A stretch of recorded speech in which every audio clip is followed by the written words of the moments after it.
If you want to view pages side by side in LibreOffice Writer, this quick tutorial will show you exactly how to do it in just a few clicks. Whether you're editing a long document, comparing sections, or simply want a better overview of your work, side-by-side page view can make writing and reviewing much easier.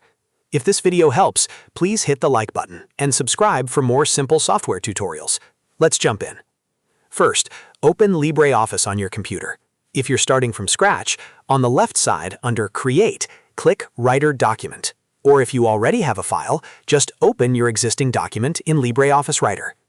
Once your document is open, take a look at the bottom bar of the LibreOffice window. This is where you'll find several view controls that let you change how your document is displayed. On the right side of that bottom bar, look for the page view icons. You should see the single page view option, and right next to it, the multiple pages view icon. Go ahead and click the multiple pages view icon. The moment you do, LibreOffice will switch your document into a side-by-side layout so you can view more than one page at a time.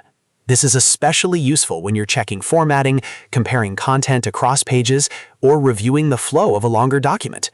If you want to see more or fewer pages on screen, there's an easy shortcut for that too. Simply hold down the Ctrl key on your keyboard and scroll your mouse wheel. Scrolling up will increase the number of pages you can see, while scrolling down will reduce it. This gives you fast control over the zoom and page layout without having to dig through menus.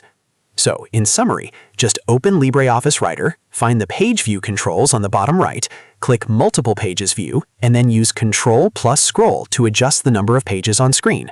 That's all it takes to view pages side by side in LibreOffice.